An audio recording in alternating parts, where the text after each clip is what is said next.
Okay, isang mapagpalang araw mga kateknisyan, mga ka-DIY, mga ka-master. Meron po tayo ditong repair na mixer. Ito po ay Mas Lady. Ito po ang kanyang brand. So nasa 4 channel po ito. At ito po ay nabuksan ko na troubleshoot ko na ito. So nais ko lang i-share ito para magkaroon din tayo ng kaalaman na sa mga hindi pa alam na ganitong trouble. So ito pala ay pang live ito na na mixer dahil may Apex naman po ito. At ang supply po nito ay 5 volts lang. So charger lang ng cellphone ang supply nito. So ito nabuksan ko na. Bale ito po ang kanyang supply. So ito lang ang ginagamit diyan. Tapos itong charger ng cellphone, yan lang ang ginagamit natin dyan.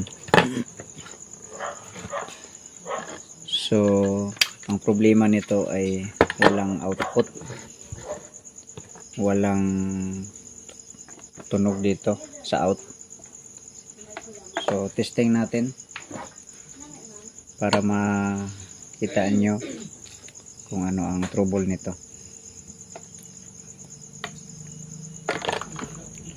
So isaksak ko na dito sa likod. Ayan. Tapos itong charger.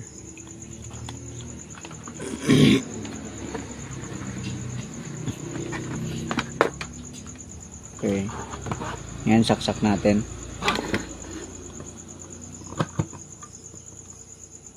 So hindi pa rin nakasaksak ang outlet natin. Okay, saksak ko muna yung outlet natin.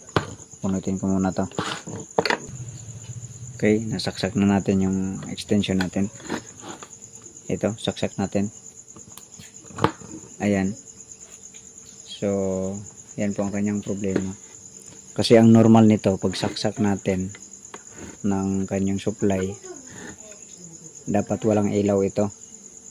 Tapos ito ay iilaw lang siya tapos mamamatay.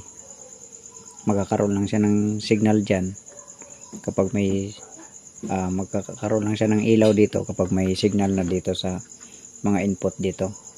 So dapat ito lang ang may ilaw nito. So check natin muna, pakita ko sa inyo. Bali tanggalin natin ito kasi puro chips ang nito, ang piyesa. Bali ito yung sa kanyang Apex. Ayan. Tapos meron pa siya ditong module na para sa supply niya. So tanggalin ko muna to. Okay, ulitin natin, saksak natin dito. Ayan. So steady talaga siya. So, palagay ko may output na DC ito. Okay ha, kuha tayo ng tester, i-check natin kung may output dito. Ito, nakuha na natin yung tester natin. So DC ang range natin. Tapos dito na lang tayo mag ground. Ayan. Check natin yung bawat terminal. 0.8 yung isa, wala. Ayan, 0.8. itong 1 at saka 3, 0. Okay, dito tayo sa AC. Check natin. So meron nga. Ups.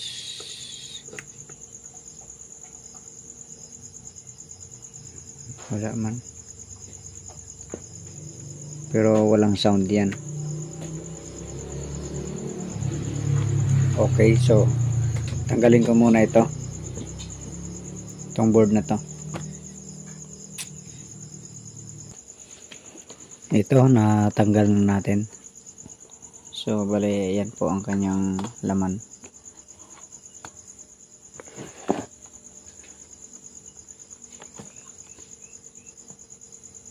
Ayan. So marami siyang IC. So yung mga IC na to, ayan, ang number po nito ay 4558. ito medyo iba ang number nito. Ayan, ito iba ang number. Bali 2122 ang number nito, pero parehas lang sila ng supply. So dito rin ito 4558 ang mga number nito. Ayan,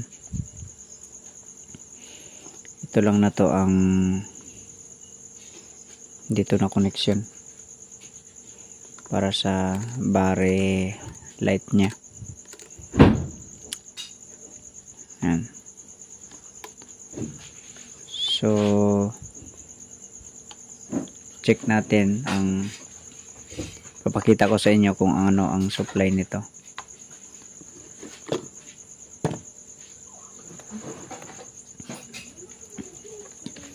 DC ang ating range. Tapos dito tayo mag ground. Ayan.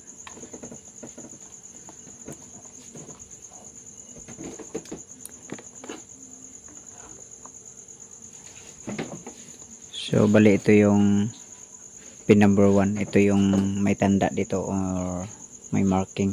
Ayan. Kung i-check natin ang supply nito dito, ay hindi pa pala natin na supply yan.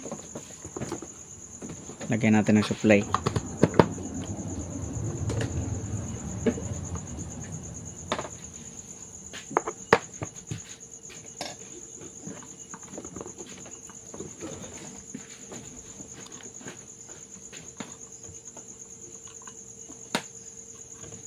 Ayan.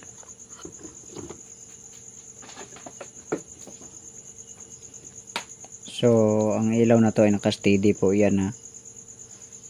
Medyo magalaw po dahil ganyan po yan sa camera. Sa camera po yan. Pero naka-steady po yan ang ilaw niyan. Okay. Ito tayo mag-ground. Tapos check natin yung kanyang pin number 1. So meron siyang 5 volts. So ang pagkakaalam ko kasi sa 4558 ay hindi pala 4558 ito, bali 2122 ang number nito. So dito tayo sa 4558 magsukat. Ito 4558 ito. So dito tayo sa pin number 1. So meron nga siyang 5 volts. Yan. Pero ang pagkakaalam ko nito, ang supply nito na positive ay dito sa pin number 8. 1, 2, 3, 4, 5, 6, 7, 8. So 8 at saka pin number 4. So dito tayo sa pin number 8. Meron din siyang 5 volts. Yan. Dito sa pin number 4 tayo, ayun wala siyang supply, pero dito sa pin number 1 may supply siya. Ayan may supply. Okay, so dito tayo sa 2122 na IC. Dito tayo sa pin number 1 may supply. Sa pin number 8 ayun meron 5 volts. Pin number 4 ayun walang supply. So dapat may negative na supply ito. So nung i-trace natin ito, isukat natin yung mga bali ito. Ayan. So tanggalin ko muna ang supply, papakita ko lang ito. Bali nakasakit lang po yan. Ayan. Tapos yan lang po ang kanyang laman. Yan.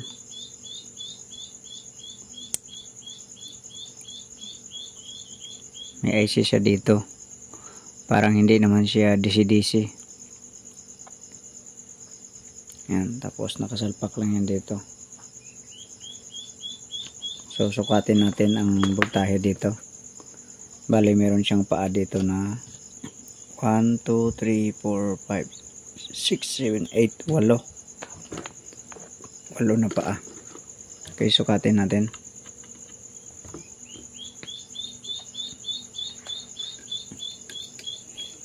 Dito pa rin tayo mag ground. Ayan, sukatin natin ito. Bali ground nya, kasunod mayroong 5 volts. Ulitin ko, hindi kasi makita. Ayan, ito yung ground. Kasunod, bali dalawang paa na ito.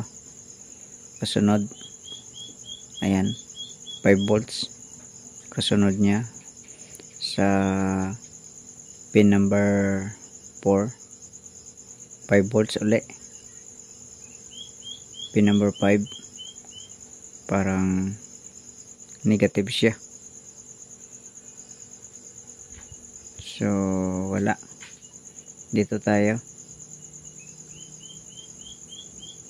4 volts. Next, wala. Dito wala. So wala siyang negative. Dito nga tayo sa diode na to. Ayun, 4 volts. Ito wala. So yun po ang supply nito na lumalabas kapag ganito po ang trouble. Okay, so nung i-trace ko, okay, tanggalin ko muna ang supply. So buzzer tayo. Ayan. So itong ano na to, itong pin number 4 na supply, diretso siya dito sa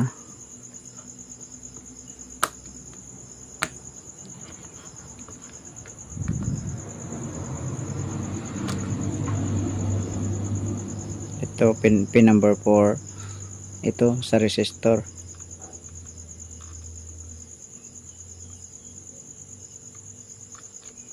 Hindi lang. Ayun, yun siya. Ito sa resistor. Ito rin, parehas lang din.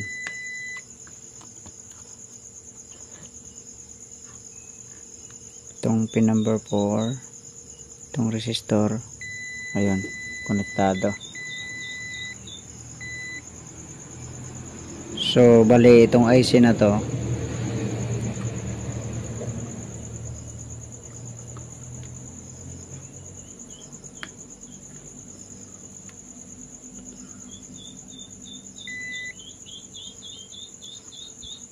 pinutol ko pala yung resistor na to. Inhang ko ang isang paa. Dito yan, konektado yan dito. Ayan o. May dinaanan lang na resistor. Ayun, ito. Itong resistor na to na hinang ko, papunta siya dito sa diode na to. Ayan, diode.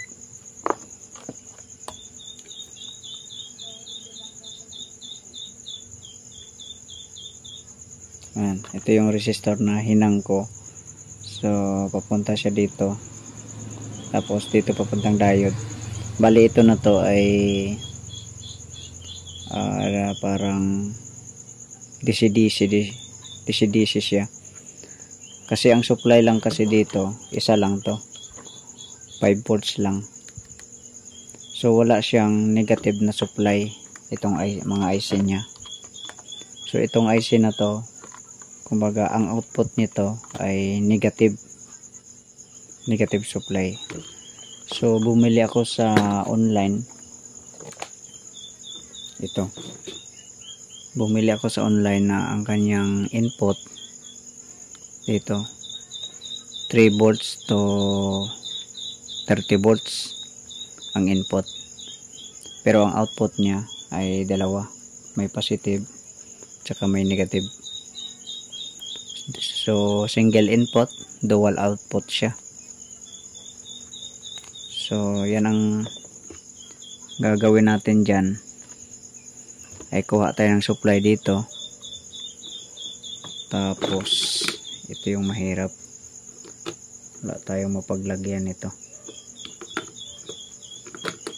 Buti kong kasya ito.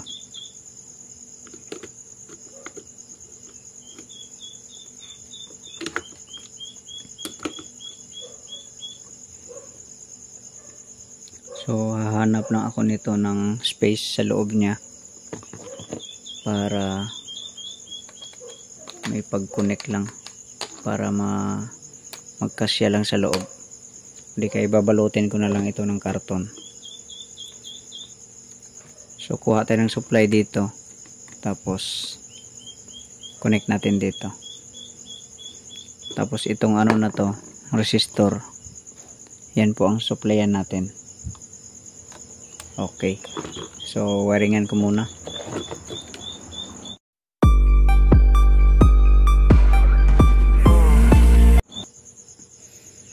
Okay, ito bali dito tayo nagkabit.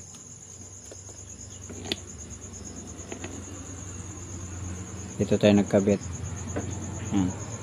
So ito ground, ito yung sa 5 volts na mula dito. So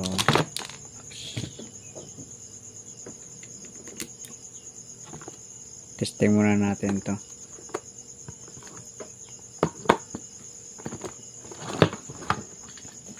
Okay, saksak natin. Yan. So hindi muna natin nilagyan ng wire papunta dito, para ma-stable muna natin yung voltahe dito. Sukatin natin yung input.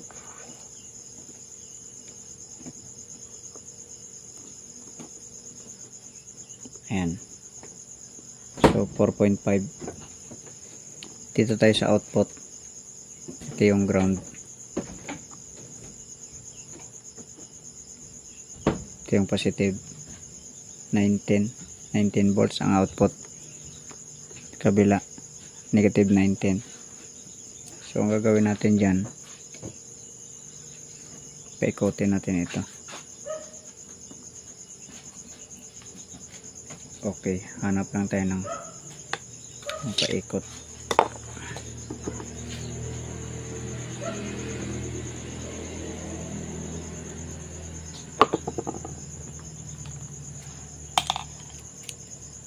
Ito, nakahanap tayo.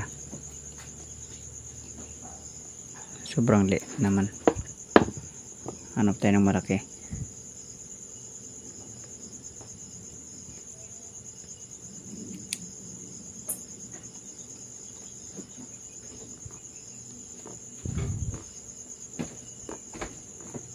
Makapal. Hindi makapasok.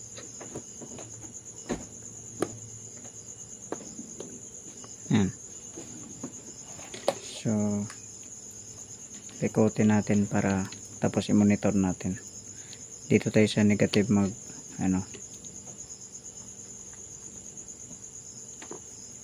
sa negative tayo.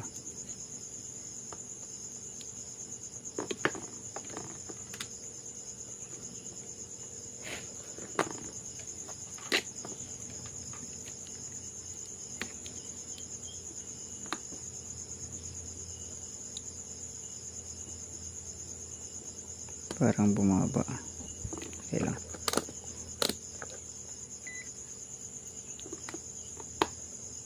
Negative 19.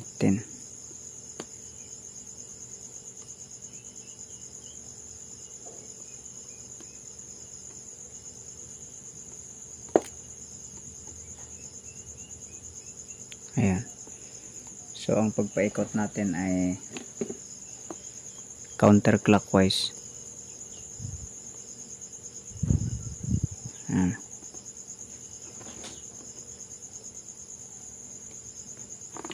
Di halos makapasok.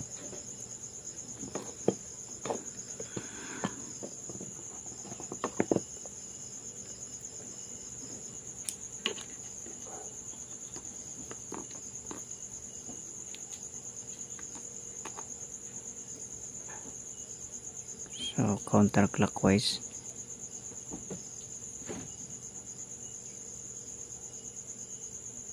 Ayan.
So parang hindi bumababa yung sa kabila, yung sa negative. Ayun. Ano pa yan?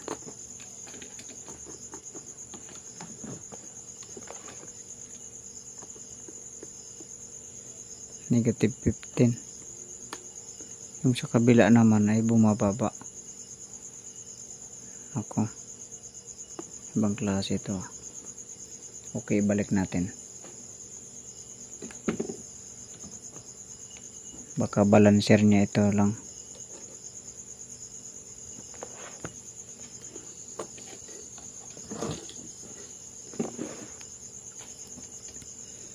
Kasi dito 1.2 volts na. Ikotin natin. Oops, namatay pa.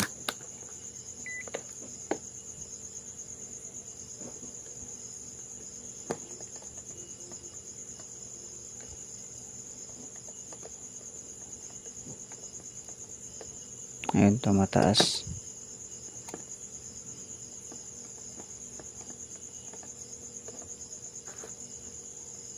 Baliktad pala to.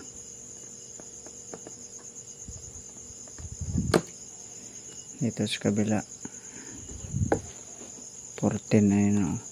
14 na siya. Dumudulas eh.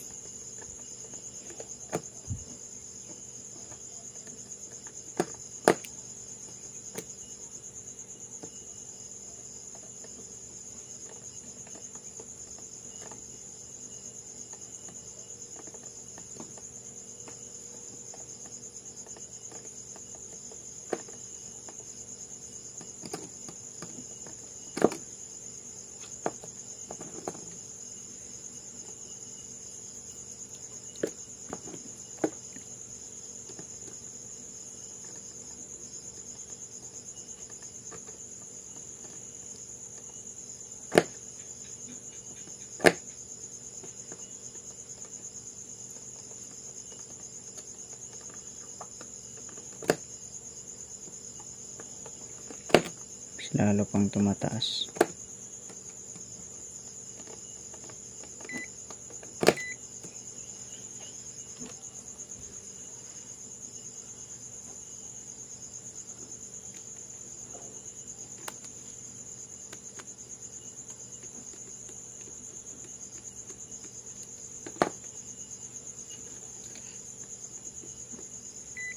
Ito. Lalo pang tumaas.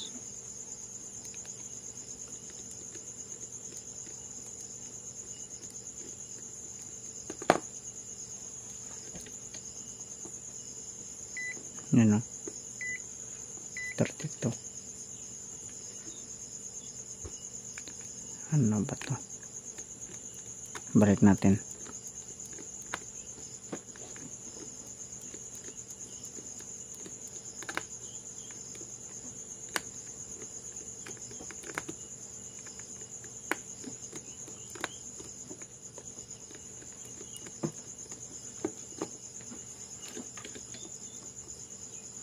$17, $31. Hindi para parehas to. 1730. Anong klase ito man?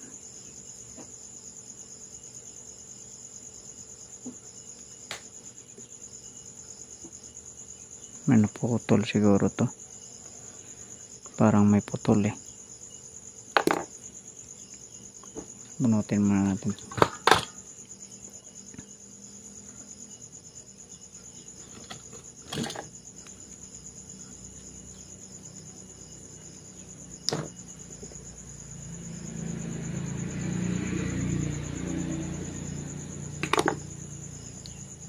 Check natin ang buzzer.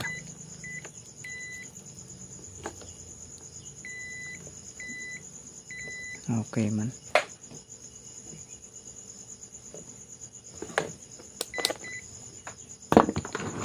Bakit ganun?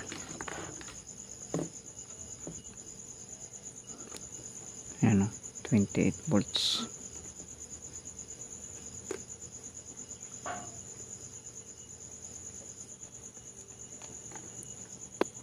Okay, calibrate ko lang muna ito. Okay, ito. Bale, dito ako lang muna nagbase sa positive supply. So, ang sinet lang muna natin dyan, ang settings natin ay 5.85. So, yung sa kabila, mataas.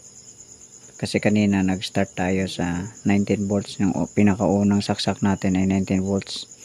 So, ang bumababa lang pala nito ay ang positive. Sumasabay na lang yung ano, yung sumusunod na lang yung negative. So, ang ginawa natin, discharge natin yung yung supply. Kumbaga insert natin ng resistor. Ayan. So 5.8.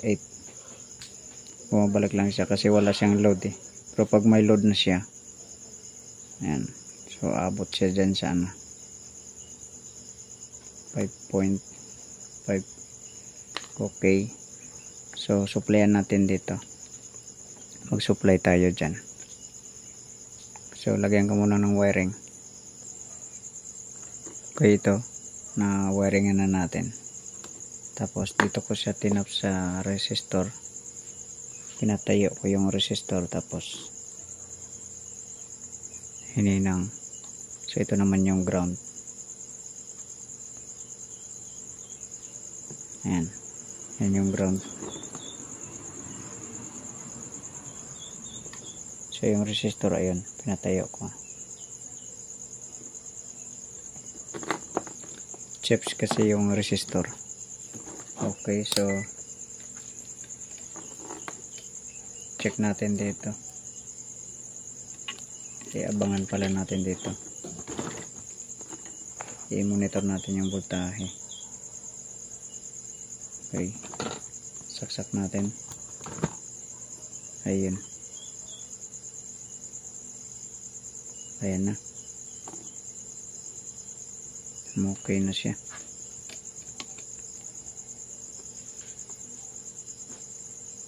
Ayan.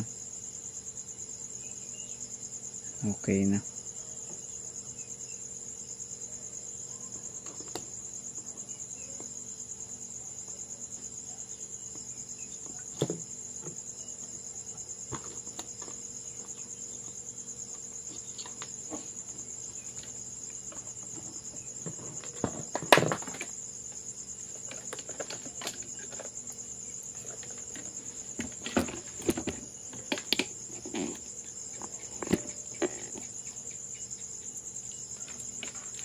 Check natin yung supply dito sa ano, dito sa IC, yung pin number 1. Wala nang siyang supply oh. Pin number 8, ayan, 5.7. Pin number 4, negative 41. Taas-taasan natin ng konti.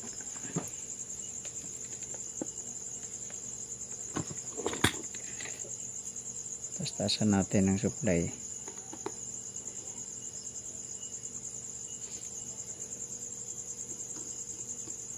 Gawin natin 5.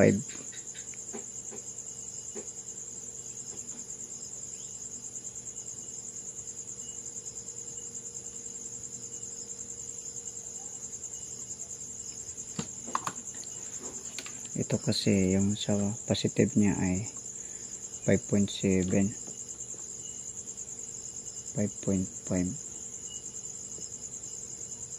Yan, di pare-parehas.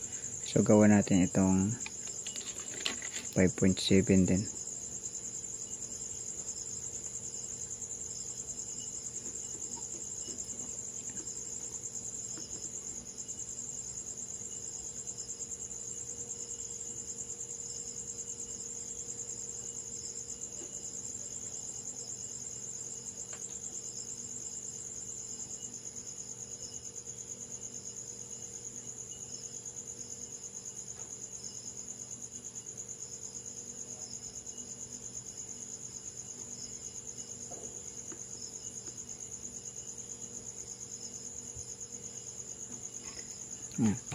Okay, bunutin ulit natin. Saksak.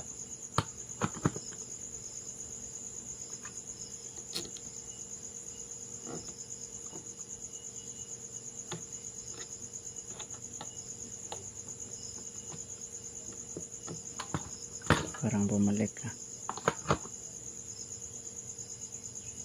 Ayun. Parang nawawala. Hindi maka-stable.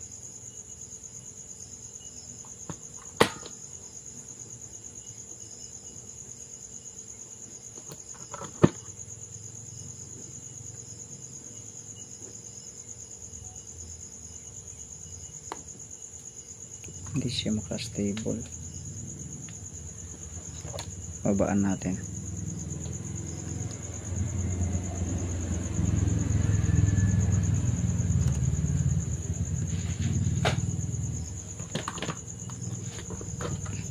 Bunot, saksak.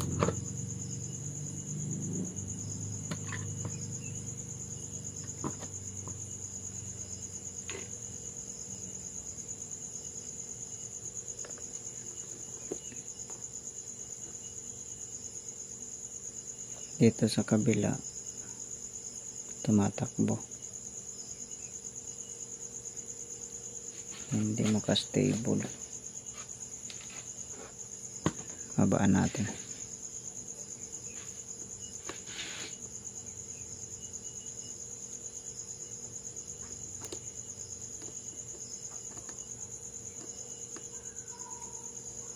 Ayan.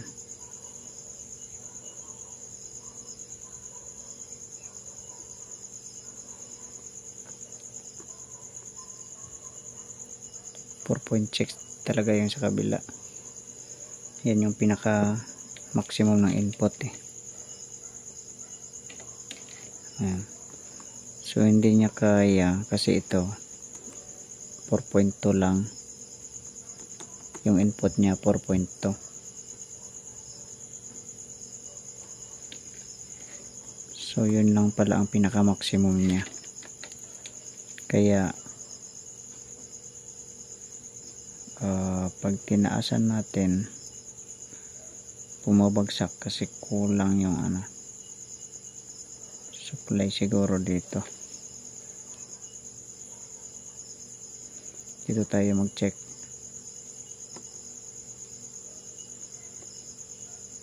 Wala nang supply dito.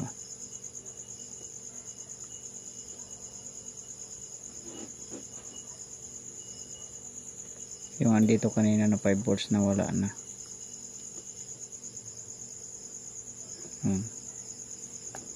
Dito na wala na rin kasi.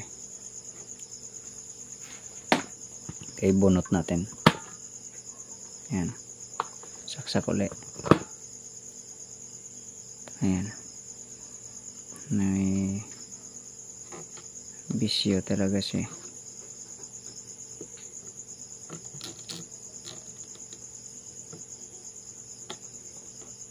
Hindi talaga siya Hirap siyang stable.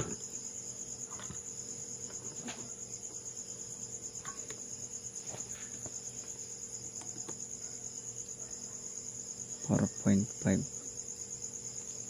dito hindi maka-stable. Babaan natin.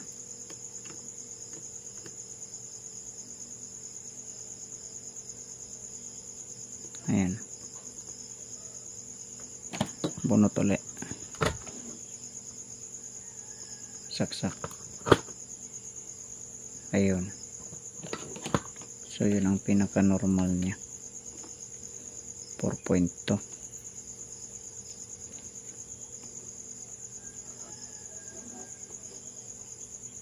5.5, 3.7 nga lang dito.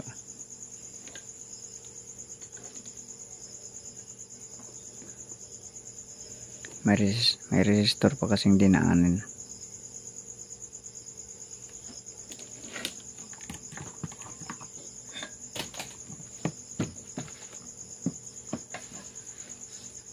Check natin kung may audio.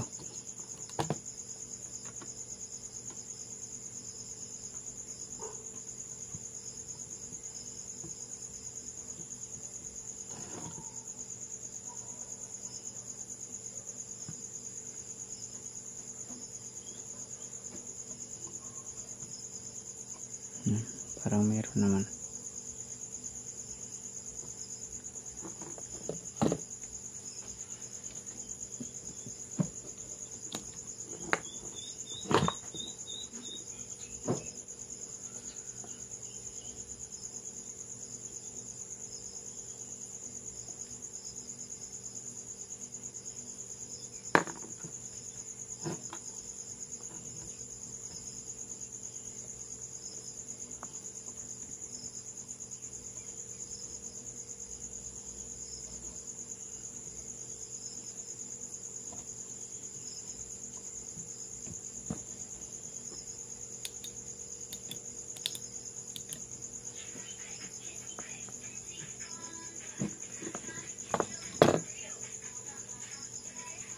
So update na lang kapag matesting na ito.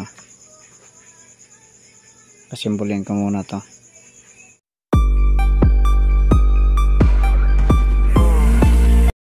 Ito, mali, binalot na lang natin siya ng karton. Yan. Para takpan natin siya. So testing nga natin ulit.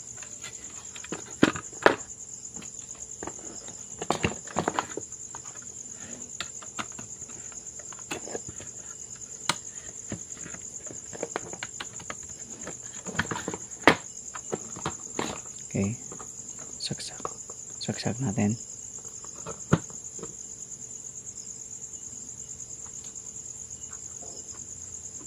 Bumalik ulit, bunot, saksak ulit, ganun pa rin.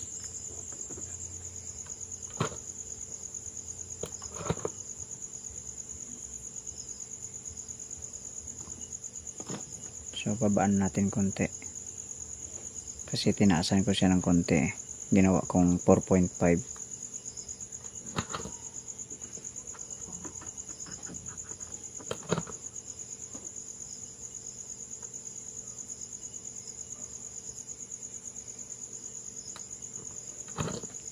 Mga bagsak. Okay, so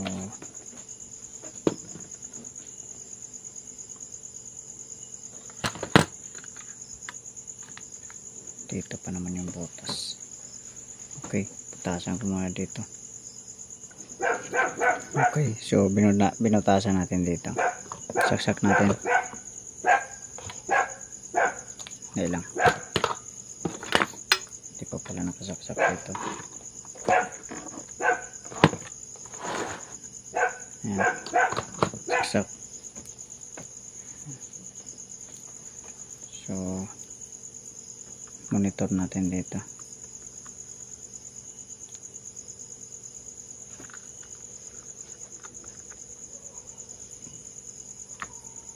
Ayun. Bumaba na siya.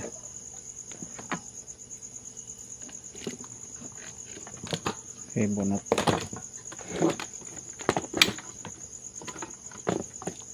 Saksak.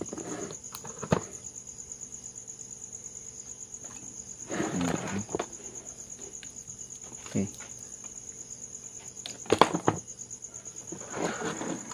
Ano tayo magbase.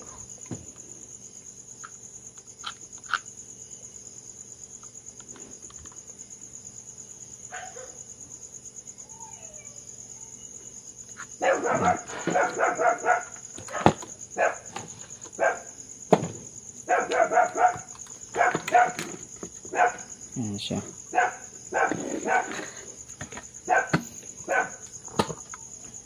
Bunot. Saksak natin. Ayan. Normal na.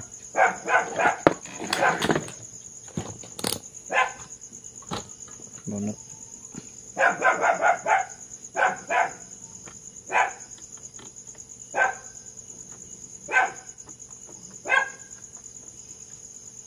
Okay, saksak natin. Ayan. Normal na siya. So ito talagang pinaka normal niya. 4.2 talaga. 4.2 pinaka normal. Tinaasan ko pa kasi kanina konti. Ginawa kong 4.5. Kaya 4.2 talaga ang pinaka normal niya.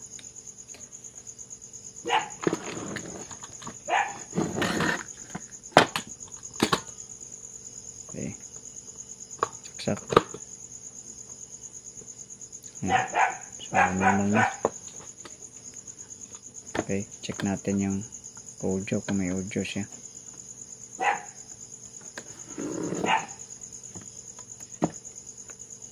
Oh, so meron.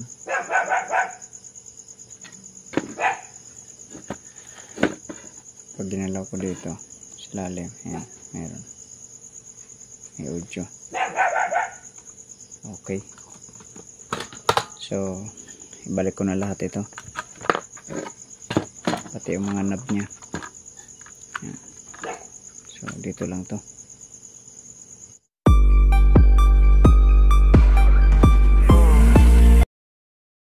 Okay, ito na. Na-assemble na natin. Ayan. So, saksak natin.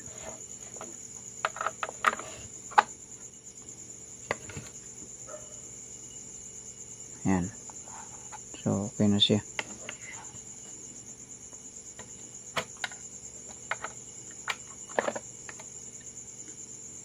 Ayan. So, tuloy-tuloy na.